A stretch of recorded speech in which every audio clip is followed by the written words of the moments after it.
"Sir, look at that, a poor widow sleeping under the bridge with Triplet," the driver said. The billionaire turned slowly from the tinted glass. What he did next surprised everyone. It was 11:42 p.m. in Lagos, and Ojuelegba Bridge never slept. Kiki riders and Danfo buses still buzzed by, while hawkers shouted over the noise, trying to sell cold sachet water and roasted corn. But beneath the chaos and headlights, tucked into a quiet corner of the concrete bridge, lay a sight that broke the heart of even the coldest Lagosian. A young woman, barefoot with frazzled hair and torn clothes, sat silently on a rough brown paper laid across the pavement. Her name was Blessing, and wrapped in an old faded wrapper that looked more like a rag were her 3 tiny daughters, barely 4 months old. They were triplets, their small bodies pressed tightly together, hungry, cold, and shivering, as their mother watched over them like a broken guardian angel. She didn't cry. She didn't beg. She just sat there, wide awake, eyes dark and empty, as if her soul had traveled far away. Across the road, in a black Maybach S-Class, Mr. Nathaniel Cole, one of Nigeria's youngest and most mysterious billionaires, sat still in the passenger seat. He had just left a private business meeting on Victoria Island. It was supposed to be a smooth ride home to Banana Island. But something caught his eye. "Reverse," he said suddenly. "Sir, go back. That spot under the bridge." His driver, Tolu, looked in the rearview mirror. "Oga, this place no safe. Area boys day around hero." Nathaniel didn't repeat himself. The driver obeyed. They parked a few meters away, headlights dimmed. From the car window, Nathaniel watched the woman and her babies. She adjusted the ragged wrapper, shielding the girls from the night breeze. One of them whimpered softly, and she rocked her gently on her lap. "She's not begging," Nathaniel murmured. "She's not disturbing anybody." "No, sir," Tolu replied, confused. "Looks like she just try survive." Nathaniel leaned forward. "She looks young. She no fit past 30. Nathaniel's chest tightened. The triplets looked barely alive. Guinea limbs, pale cheeks, wrapped in nothing but suffering and silence. His phone buzzed. It was a reminder from his assistant. He had a call with investors in 2 hours. He ignored it. Still watching, a Danfo bus sped past. One of the triplets let out a sharp cry. The mother bent down, whispering to her child, trying to soothe her. Her hands shook. Her blouse had holes in it. Her lips were dry. Nathaniel's fingers curled into a fist. "This is wrong," he said quietly. "No woman should be here like this. Not with children." Then something in his spirit shifted. And without another word, he opened the door, stepped out of his luxury car, and began to cross the street, heading straight toward the poor homeless widow with her triplets sleeping under the bridge. Nathaniel stood a few feet from her, still unsure how to begin. The woman didn't look up immediately, only tightened her arms around the sleeping triplets. Their breathing was soft, uneven. Cold air pressed through the cracks under Ojuelegba Bridge, lifting the faded wrapper like a flag of silent pain. He stepped closer. "Madam, are you okay?" She looked up. Her eyes met his, wide, alert, and exhausted. Then she nodded slowly. "I'm fine," she said, even though everything about her said otherwise. "What's your name?" he asked. "Blessing." He looked down at the 3 tiny girls wrapped beside her. "They're all yours." She nodded. "My daughters. Triplets. Grace, Glory, and Gift. How long have you been living like this?" Her mouth trembled, and for a second she didn't answer. Then she spoke. "4 months." Nathaniel glanced around. "Where did you stay before this?" Blessing's eyes darkened. "In a mansion. And before that, I managed my own supermarket. I wasn't always like this." Nathaniel was silent. She could tell he didn't fully believe her. No one ever did. People saw her rags and assumed that was all there had ever been.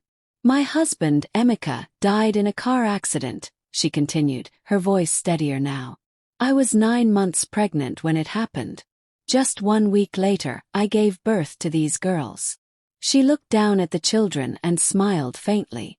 The happiest and saddest moment of my life. Nathaniel felt something twist in his chest. What happened after that? He asked gently. That's when everything collapsed. His brothers came. They didn't even wait for the funeral to finish. They said since I gave birth to girls, I had no place in the family. They took our home, cars, even the supermarket we built together. They said it was his name on the documents. They took everything. Everything, she said, her voice breaking slightly. They called me a bad luck woman. Said I gave birth to 3 curses. Begged. I fought. I went to court, but I had no money to keep the case. My lawyer withdrew. No justice. Nathaniel lowered himself to a crouch. No one helped. No one, she whispered. Friends stopped taking my calls. My church said I should forgive and move on. I went to 3 shelters. None had space for a woman with 3 newborns. So I ended up here. He looked around. The street was still alive, but this spot under the bridge felt like the forgotten edge of the city. He'd passed here 100 times, never once seeing her. How many others were here, buried by society, made invisible by pain? I don't want money, she said quickly, as if reading his thoughts. I'm not begging. I just need safety, a chance. Nathaniel exhaled, deeply moved. But then a thought crept into his mind. If your husband was that wealthy, and you owned a supermarket, how come no one knows your story? Blessing turned her face slightly, shadows catching her expression. They know, she said coldly. They just don't care. Nathaniel stood beside Blessing in silence. The cars overhead rumbled by, but in that moment, the bridge felt like a distant world. He glanced again at the triplets, so small, so still. Their legs were half covered with a thin wrapper, and one of them had a faint rash on her cheek. How have you kept them alive? He asked. I just try, Blessing said quietly. Some nights I beg. Some nights a good stranger leaves us food. Other nights I don't sleep. I just hold them and wait for morning. Nathaniel looked into her eyes. You shouldn't be out here. Not with babies. I didn't plan for any of this. I know. He exhaled, pulled out his phone and dialed. Tolu, drive over here, he said. I'm bringing someone with me. No questions. Sir. The driver hesitated. Are you sure? Nathaniel's voice dropped. Bring the car. As he ended the call, Blessing shifted uneasily. Where are you taking us? She asked. There's a guest house I keep in Surulere, he said. Clean beds. Running water. A private doctor on call. She frowned. Why would you do that for me? He crouched slightly, lowering himself to her level. I don't have a reason yet, he said honestly. But when I saw you just now, something changed. I've given to charities, funded schools, but this is different. I can't unsee you. Blessing stared at him for a long moment. Her lips parted, then closed again. She looked down at her daughters, then back at him. You know, she said softly, my husband used to say that people only show you their true heart when you have nothing left. And what did you learn? He asked. That most hearts are empty. Nathaniel didn't flinch. Well, he said, maybe I'm here to prove yours isn't the only one still beating. The sound of the Maybach slowly pulling up reached them. The headlights lit up the ragged edges of Blessing's wrapper, her dusty feet, her tired eyes. She looked at the car, then at him. I don't want to be someone's project, she said quietly. Or a post on Instagram for praise. You won't be. I don't want to be touched, handled, pitted, or used. You won't be. She hesitated again. Her arms tightened around her babies. Then, slowly, painfully, she began to rise to her feet.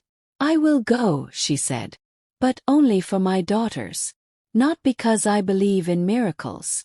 Nathaniel nodded. As he helped her gently to her feet, the triplets stirred. One opened her eyes for the first time and let out a tiny sigh. It was the first sound of peace she'd made all night.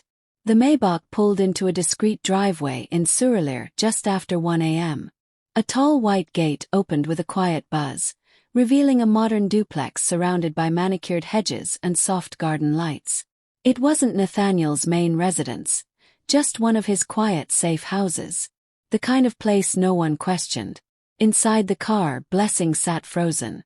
The soft leather seat felt like heaven against her skin, but she clutched her babies tightly, eyes darting around like she was expecting someone to shout or throw her out. Grace was sleeping soundly on her chest, while Gift and Glory whimpered lightly in the blanket on her lap. Nathaniel sat beside her in silence. He didn't rush her. He didn't ask her to smile or say thank you. He only said 4 words. "You're safe. For now." The gate closed behind them. Tolu opened the back door. "Madam," he said awkwardly. "We don't reach." Blessing didn't move. Nathaniel stepped out first, then turned back to her. "Take your time." Finally she shifted, lifting one baby, then the next, slowly stepping out of the car like a refugee on foreign land. The tiled walkway felt too clean beneath her bare feet. She kept looking down as if afraid to stain it. A quiet female staff opened the front door and stepped aside quickly. The house smelled of vanilla and lemon polish. The lights were warm, the furniture expensive but minimalist. A clock ticked faintly in the hallway. Somewhere upstairs a generator hummed. Nathaniel motioned to the guest room door. "In there." Blessing walked slowly to the doorway, then turned. "I can sleep on the floor," she said softly. "We've been used to it." He looked at her like he didn't understand what she just said. "There's a queen-size bed, fresh bedsheets and warm towels inside," he replied. "This house wasn't built for suffering." She didn't answer. She stepped into the room. It was spotless. White curtains, beige walls, a large mattress. She laid the babies down gently and exhaled for the first time in hours. Nathaniel watched from the door. "I'll have the doctor here before morning," he said. "And I'll send someone for baby food." She sat on the edge of the bed, fingers trembling. "Why do you keep helping me? Really?" He paused. "Because I used to think I had nothing in common with people like you. But maybe I was wrong." She didn't respond, just lowered her head and whispered, "Thank you." As Nathaniel turned to leave, something about the hallway stopped him.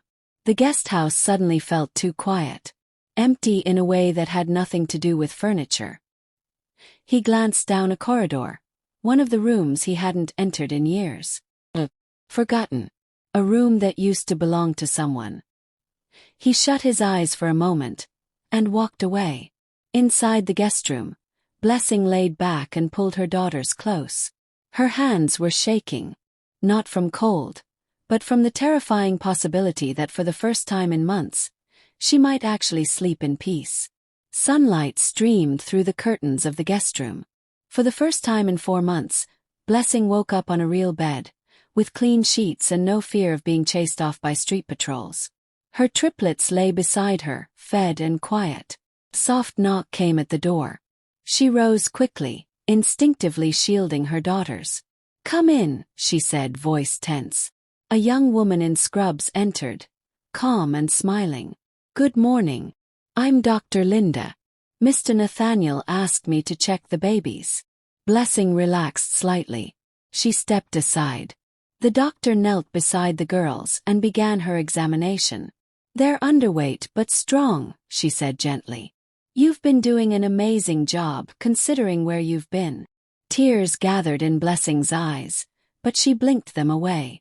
"Are they sick?" "No," Dr. Linda smiled. "Just tired and malnourished. With a little care, they'll recover." As the doctor packed up, she glanced at Blessing. "Mr. Cole is downstairs. He said to tell you breakfast is ready, if you feel up to it." Blessing nodded slowly. Nathaniel sat alone in the dining room, sipping black coffee. The table had more food than a family of 5 could finish. Yam and egg, custard, fresh bread, fruit, tea, milk. He hadn't meant to order so much. He just told the staff, "Make it look like someone matters." When Blessing stepped into the room, she looked almost like someone else. Her hair had been combed back. She wore clean clothes, plain, soft, warm. She held her babies in her arms like medals of honor.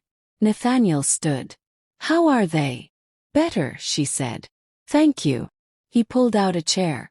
She hesitated, then sat. "You didn't have to go this far," she said softly.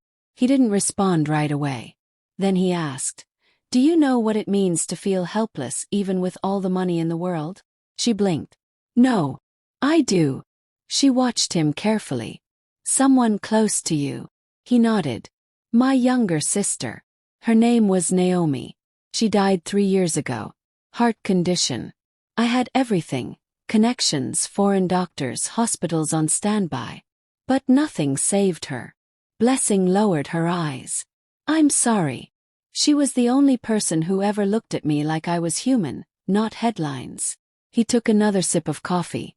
"After she died, I locked her room in one of my ghost houses. This one." Blessing's breath caught. "The hallway door." "Yes." A long silence passed between them. Just the ticking clock and the occasional babble of one of the babies. "I didn't want to be near anyone after that," he added. "Especially people with hope." Blessing said nothing.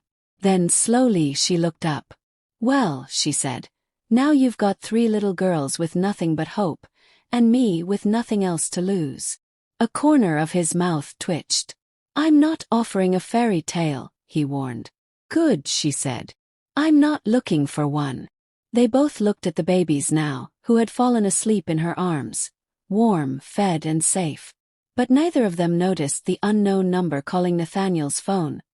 Over and over. From an unlisted line. Nathaniel's phone buzzed again. Unknown number. He ignored it. Blessing looked up from her meal. "You're popular." "Too popular," he muttered, setting the phone face down on the table. But it buzzed again, then again. 5 times in under a minute. His brow tightened. Finally he picked it up. "Hello." The voice on the other end was cold. "Well, calculated. Mr. Cole. I hear you're sheltering someone who doesn't belong to you."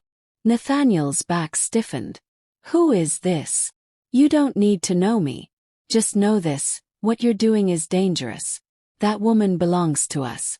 She's been warned before. I don't respond to threats." The caller chuckled. "Then prepare for the consequences. She stole from her husband's estate. You're harboring a criminal. The law is on our side." The line went dead. Nathaniel stared at the screen for a second longer, then slowly placed the phone back down. Blessing could sense the shift in energy. "Who was that?" "Someone who thinks he owns you." Her face went pale. "It's them, isn't it? My husband's brothers." "Looks like it. I told you this would happen." Her voice trembled. "They always find me. They always win." Nathaniel stood from the table, his calm cracking. "Not this time." She looked at him, eyes wide. "You don't understand. They have lawyers, police friends. They forged documents, made it look like I tried to seize properties illegally. I couldn't even enter a bank without getting harassed." Nathaniel paced slowly. "Then we'll do it the right way. I'll get my team involved. Clear your name." "I've tried, Nathaniel. I've tried everything. Even legal aid." He turned and looked directly at her. "You haven't tried me." There was something in his voice. Not arrogance, conviction. "I built an empire out of nothing," he said quietly. "Not because I had power but because I never backed down.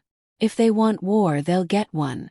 But you," he pointed gently to the babies, "you're not going back to that bridge.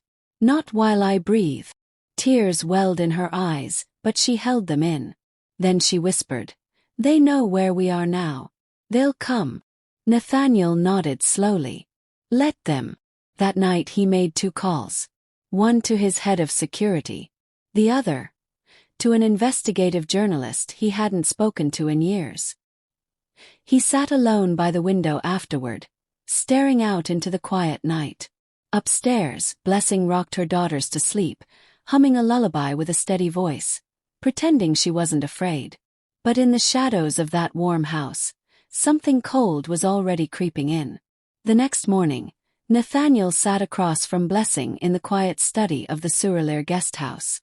The babies were sleeping in a cot beside them, and Blessing looked better, healthier, calmer, though still carrying the weight of 4 months on the street. Nathaniel opened a slim laptop and turned it toward her. "These are the documents your husband signed when you both opened the supermarket. I had my legal team trace the original registry files from CAC and cross-reference them with the land records." Blessing leaned forward, her heart pounding. "You found them?" "Not only that," Nathaniel said. "Your name was on the business license. They hid it under amendments made after his death, forged by your husband's elder brother, Matthew." Her eyes burned with tears, but she refused to let them fall. "So it's mine. It was always yours." She swallowed hard. "What happens now?" "We file charges," Nathaniel said. "Criminal forgery, unlawful possession of property, emotional and financial damages. I've already retained one of the best litigation firms in the country. They're not just going to give back what they stole, they'll pay for what they did." Blessing stared at him, silent. For a long moment, the only sound was the soft hum of the AC and one baby shifting in her sleep. "No one's ever stood up for me," she whispered. "Not once. Not even my own family."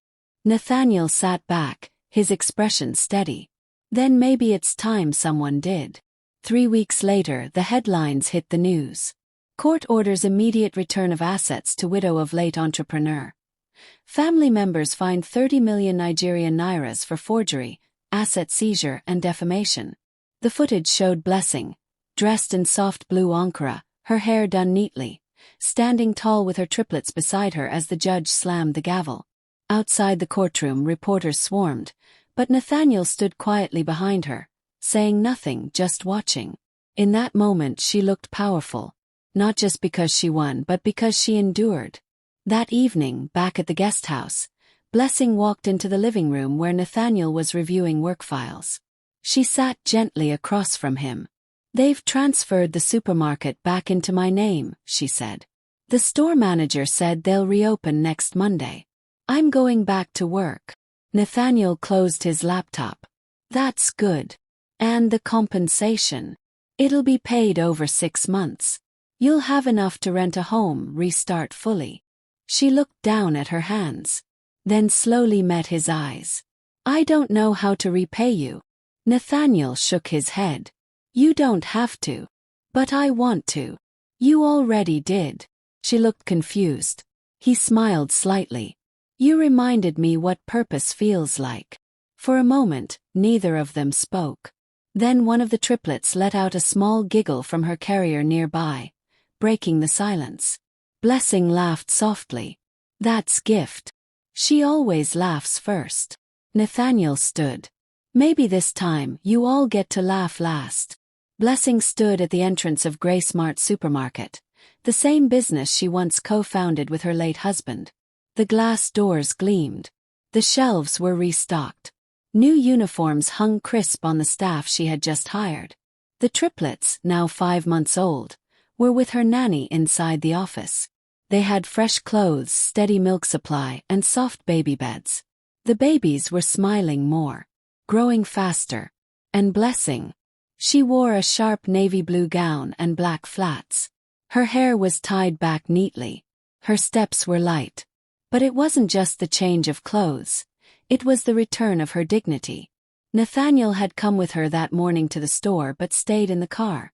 As customers trickled in, he watched from a distance, not wanting to overshadow her moment. She had asked him not to follow her inside. "This is something I need to do by myself," she had told him gently. So he stayed back, trusting her words. Later that day, at the guest house, she returned home quietly. He was in the garden, reviewing emails. She approached and sat across from him. For a while, they just listened to the sound of birds and soft laughter of the house staff playing with the babies nearby. "It's strange," she finally said. "I thought I'd feel afraid going back. But I wasn't." Nathaniel looked at her. Because you're not the same woman they left under that bridge. She smiled faintly. I think I was always this woman. I just forgot for a while. He nodded. She looked at him more seriously this time. I've been thinking about leaving, she said gently. Moving into my own space. The money from the damages. I can afford to start over now. I want to rent a house in Ikeja. A place with a garden for the girls. Nathaniel's jaw shifted slightly. He didn't speak. I don't want to be dependent, she added. You rescued us, Nathaniel. You gave us everything. But I want to live. Not just survive. He finally looked at her, his eyes searching. You've earned that right, he said quietly. She smiled. I was afraid you'd be upset. He shook his head. A man who gives freedom, not control, that's real help. Her eyes softened. Thank you. They both sat in silence again, the moment filled with something unspoken. Respect. Gratitude. Maybe more. But both of them too cautious to name it. Just then, one of the babies waddled over on chubby legs and placed a toy at Nathaniel's foot. He picked it up with a smile. That's Glory, Blessing said. She gives gifts to people she trusts. Nathaniel placed the toy gently on the table and looked at Blessing again. She's got good instincts. 2 weeks later, the small rented bungalow in Ikeja GRA was coming alive. Blessing stood in the kitchen, barefoot, chopping vegetables. The babies were giggling in their playpen just a few steps away. A gentle gospel tune played from the Bluetooth speaker as sunlight poured through the lace curtains. She had made a home. The house wasn't fancy, but it was hers, painted soft cream, with a small garden in front and a working generator. Her first night there, she lit a candle in the sitting room and whispered, "We made it, girls." And they had. She had returned to managing Graysmart full-time. Business was growing. Loyal customers were coming back. Staff who once abandoned her now bowed when she walked in.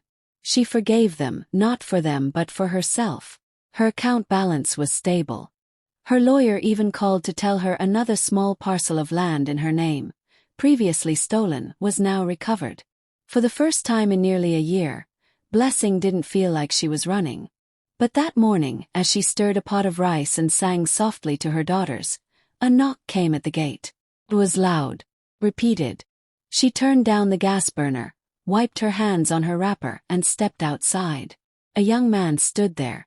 Neatly dressed. Nervous. "Good morning, Ma," he said. "I was told to deliver this to you." He handed her a small envelope and bowed. "From who?" "I wasn't told, Ma. Just that you'd understand." He walked off quickly. Blessing returned inside and opened it. Inside was a letter, handwritten, and a single key. "Blessing, this key opens the door to a new warehouse I purchased in your name. You mentioned expanding your business last month.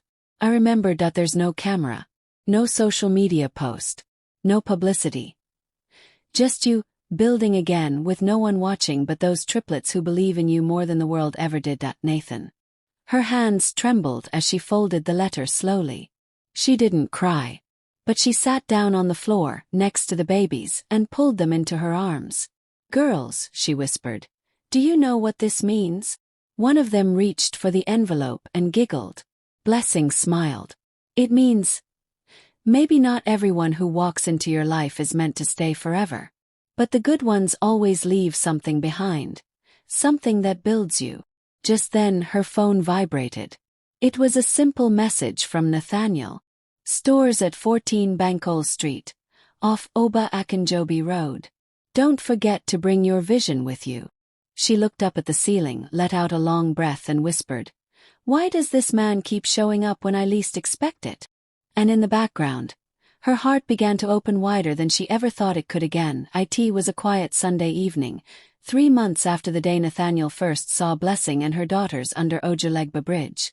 The street was calm as she pulled into the newly opened second Graysmart location, the one Nathaniel had quietly gifted her. The soft glow of the signage lit her face as she stepped out in a pale yellow dress, holding one of her daughters on her hip. Customers were already inside. The store was clean, bright, full of life. A place that didn't just sell food, it sold dignity. As her staff handled closing duties, Blessing walked into the small office at the back, where a brown box waited on her desk. She opened it slowly. Inside was a folded blanket. Faded. It was the same wrapper she used to cover her triplets the night she was sleeping under the bridge. A note lay beside it. I asked Tolu to find this for you. I thought you might want to keep it, not to remember where you were, but to remind you how far you've come. None. Blessing touched the fabric gently, her fingers trembling. The memories came rushing back. The cold pavement, the hunger, the fear. And then, the man who crossed the road. The next morning, a sleek car pulled into her driveway. She didn't expect it. Nathaniel stepped out, dressed simply in a blue shirt and slacks. He wasn't here as a billionaire today. Just a man. She opened the door before he could knock. You're early, she smiled. You look rested. I am. He looked at her for a long moment. I came to say goodbye. Her smile faded.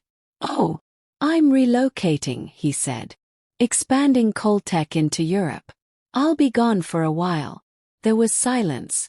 Well, I didn't come to make this harder, he added.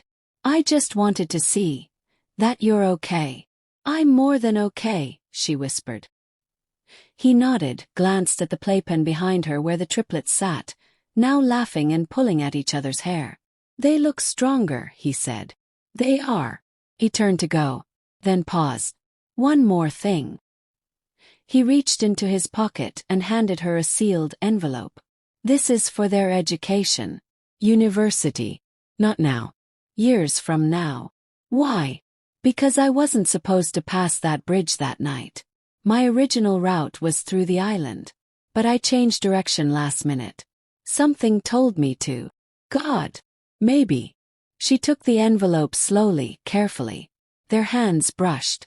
And just for a moment, no words, just eyes, they stood there still. He smiled gently. You don't need me anymore. Blessing's voice was soft. That doesn't mean I won't miss you. He nodded. Then he turned and walked back toward the car. She stood at the doorway watching. Not sad.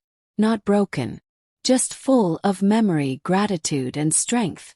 As the car drove off, one of the triplets crawled to the doorway beside her, tugged at her gown, and whispered a single word. Dada. Blessing froze. She looked down, eyes wide. Who did you just call? The baby giggled, then crawled back into the living room, leaving Blessing stunned, speechless, and smiling through tears.